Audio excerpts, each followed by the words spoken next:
Hi, I'm Sheree. And I'm Chris. And we're Technomadia, and this is our roaming home on wheels behind us. And welcome to March 2015. It's been a long, busy, mile-filled month.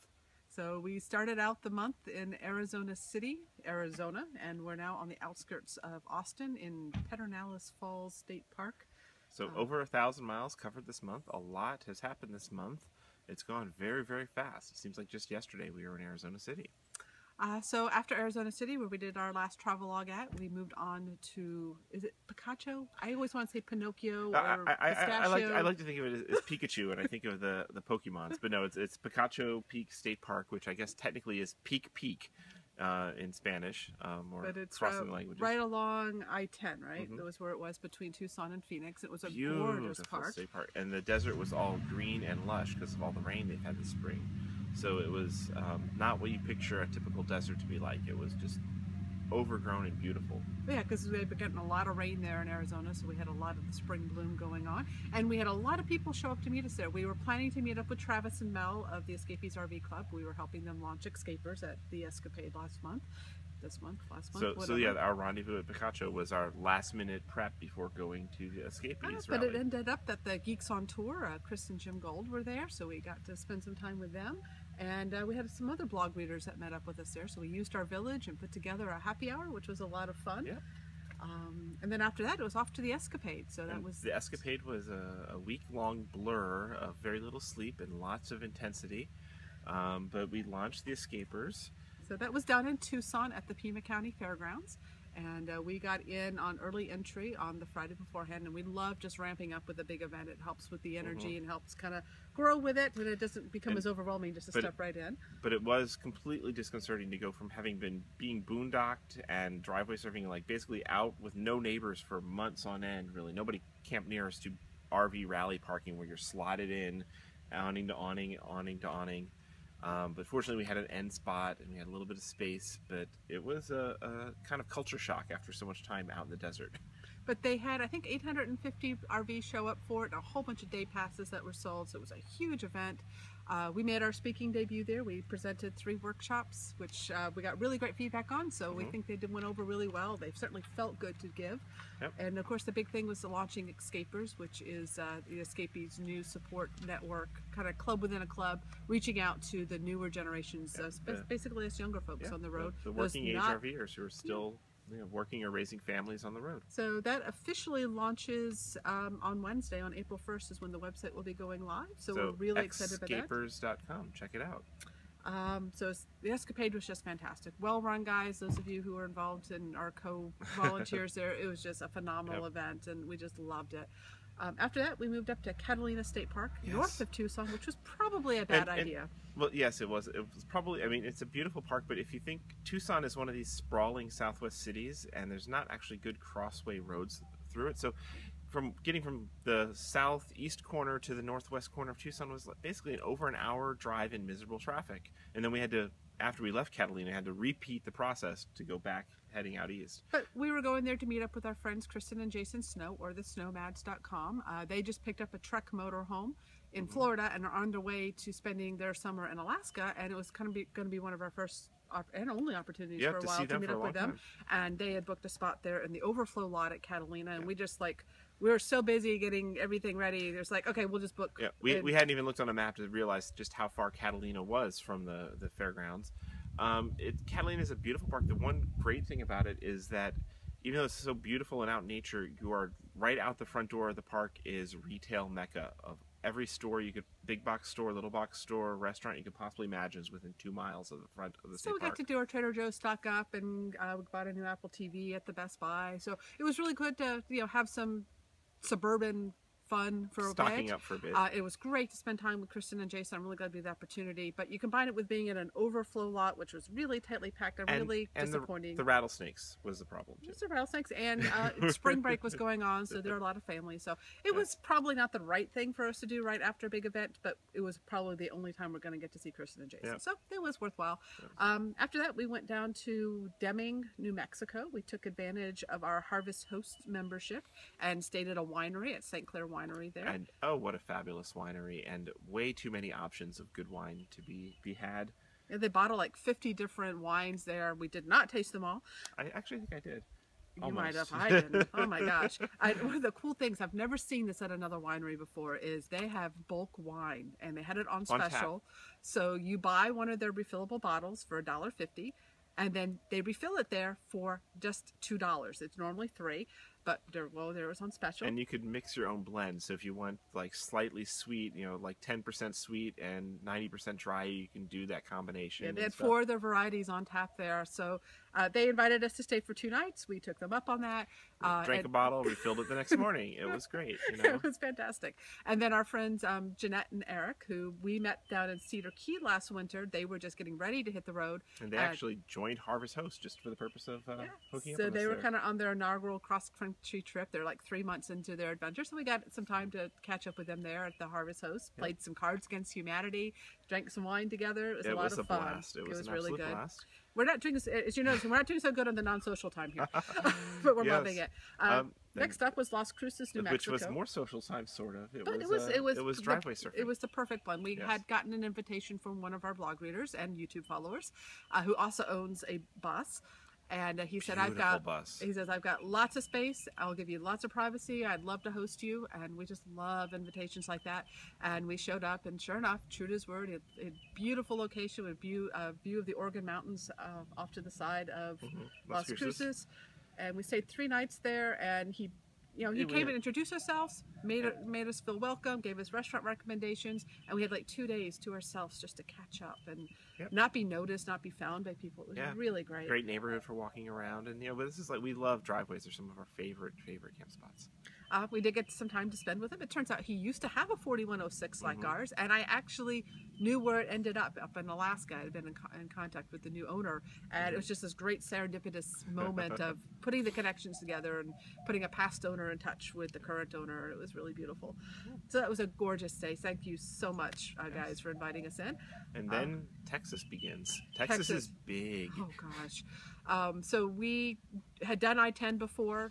Eventually, sometime we want to go down and do Big Bend and Marfa and the lights, but we knew with just having 2 weeks to do it, that wasn't going to be enough time to really enjoy it. So we didn't want to go south of I-10 this time and kind of tempt ourselves.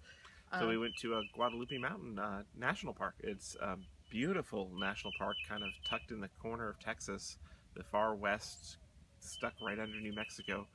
It's the highest point in Texas. Absolutely beautiful terrain. Like an old reef. It was Yeah. beautiful. There's a national park campground there. It's really a parking lot. You pay $8 a night, or if you've got the senior pass, and it's only $4.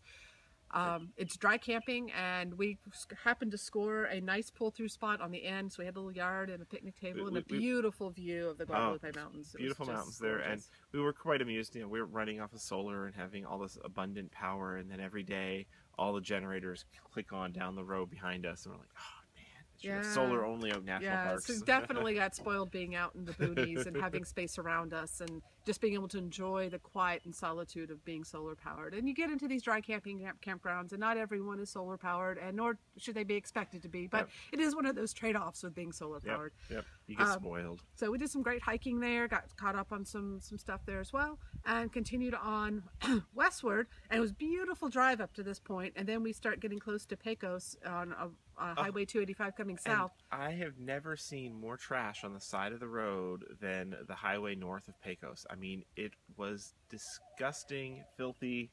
They have the signs up all over Texas saying, "Don't mess with Texas." $2,000 fine for littering. They've messed with They Texas. could have made billions of dollars fining all the trash on the side of this road. And basically what happened, we should have looked at the map. Last time we were through this area, it was a gorgeous, peaceful drive. I remember it being very serene. Basically, the oil fields have exploded. Well, not literally exploded up there. But the oil companies have moved in. They are putting in pumps and whatever they're doing up there. Pipelines, a And lot of it's- pipeline construction going So on. this whole area is just full of big trucks and oil workers, and it made it really nerve-wracking.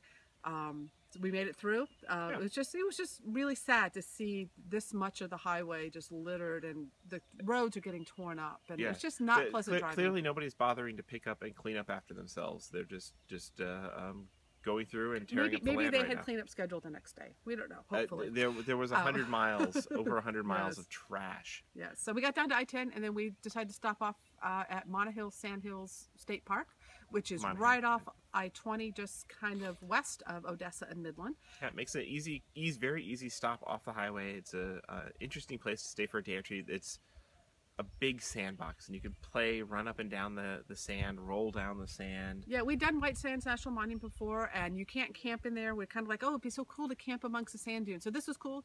The campground is right in the sand dunes. It's only $15 a night. We had picked up our Texas State Park pass there, which you pay $70 for, and that waives the daily entrance fees that get charged per person, because we're going to be doing a lot of state parks while we're in Texas. And it was great for 2 nights. We had a lot of fun playing on the sand dunes. Kiki had a blast. She was so worn out after her day on the sand dunes that she slept the entire next day. It was great. So we stayed 2 nights there. There's one really windy day. It's kind of not a good time to be there, but I'm glad we weren't on the roads. Then we continued on. Our next stop was going to be San Angelo State Park. On our way, more Texas oil field. Not quite as trash on the side of the roads, but the roads were trashed. And we were going through one busy area with a whole bunch of oil trucks going through, and one of them kicked up a rock, smashed it right into a windshield. It's about a 2 foot by 1 foot large, cracked on the windshield. It was really scary. The sound, I thought a tire had exploded or something. I thought somebody shot us. I mean, well, I knew immediately what had happened, but it was like, wow, that was not a ding. This was something the size of a baseball hitting the windshield. Yeah, so we posted to Facebook and Instagram, and instantly got a lot of people give us their wisdom, because there's all construction. We had like 40 miles of construction. There's nowhere to pull over and check it and see. We didn't know, is this like the windshield's going to implode or anything like that. Turns out that windshields are double pane glass with plastic in between. They're designed not to shatter. And we got a lot of reassurance from our readers that we were good for a few hundred miles, as long as it wasn't continuing to spread, that we could get to our next location and figure it out then. So that reassured us. It was so thankful to having that social media outlet to give us that reassurance. And then San Angelo State Park was kind of the perfect chill decompress from that. This is a big, giant, beautiful lake with that much water in it. Basically, it is completely dried up from all the droughts that's gone on. But so what we got like a waterfront spot, what used to be a waterfront spot, but it's just now just vista, which we love. Just wide open vista of great prairies. It was very peaceful. The sites are just ginormous. And at $20 a night, it was great. We went and stayed there 3 nights, and then the park entrance is like maybe 2 miles from the town of San Angelo, where you've got grocery shopping. We did our laundry there. So it did some dining out. So it was a really good stop to be close to the amenities of a city, but having a lot of space to ourselves and just to decompress from the experience of the windshield, and coordinating insurance, which it turns out, because we're Florida residents, that's where our domicile is at. Florida has a windshield law that says that no deductible, if you have a comprehensive policy, can be applied by the insurance company. So it's free windshield replacement, no deductible, and it can't, because windshield damage is no fault, it doesn't affect your premiums either. So we'll be getting the windshield replaced for free. The glass has already been located. Not difficult on this bus. One thing we found with going with the GM 4106 is a lot of things are stock parts. The glass is still stocked because Prevost also used the same glass for their side windows. So it's going to be inbound to meet us up probably in the next week in Austin. So we're still coordinating the details on that. And so now, where are we? We are at Pedernales State Park, which is in Johnson City, Texas. And our final drive was another 200-mile day, and we're still only halfway across Texas. Texas is big. Yes. But we met up here, Becky Shade of Interstellar Orchard. We've been friends with her for years online. She's a solo full-time RVer in a casita, kind of like our Oliver that we used to full-time in. And so we got to meet back up with her again here, did some hiking yesterday and had dinner together, and her best friend Julie joined us as well. So it was really good to meet up with her. That's why we kind of pushed to get in yesterday. We'll stay here a day or two. I haven't quite decided yet. A couple more days, and then off to Austin. Then we'll be in Austin for for April, and we'll start April there. My mom has just driven in. We're gonna, on April 2nd, we have documentary that we're in that's premiering at the Alamo Cafe, so we're looking forward. I don't know. Alamo Draft House. Whatever. Draft House. So we'll be seeing ourselves on the big screen. A little nervous about that. Meeting up with some other friends there, and we actually. And then the rest of April is a mystery that we are planning, and could be interesting. Yes, but we should also know, what is April 1st? Oh, April 1st is my 9th Nomadiversary, 9 years on the road. So I'm quite excited for that. It seems like just yesterday I hit the road. I mean, who would have imagined 9 years later we'd still be RVing in America? I mean, we really thought we'd be off doing other adventures, maybe sailing, maybe traveling the world. Yeah. And we're just still enamored with our own country, the people we've met here, the adventures we've had. We're still having new experiences like smashed windshields. I mean, I'd never had that before. This is a new thing for me. And this Okay, is... let's have less of those experiences. Okay. Anyway, it's been a really good month. A lot of miles. We've done just over 1,000 miles. I think our campground fees were around $380 this month. We've actually had to buy fuel. We haven't had to buy fuel before for months. But we had some great adventures. The pace of cross country, I think, worked out pretty well with only having 2 weeks in between the escapade and needing to be in Austin for the documentary. I think we spread it out well with some 2 and 3 night stops at places and some longer driving days. I think it's worked out pretty well. I don't know how sustainable I'd be able to do it long term, but I think we did a good mix. Cool. So go team. Yay! And here's to April. We'll see you next month. We'll update you on the plans that are coming together for our summer. And stay tuned. We'll see you next month. Bye-bye. Bye.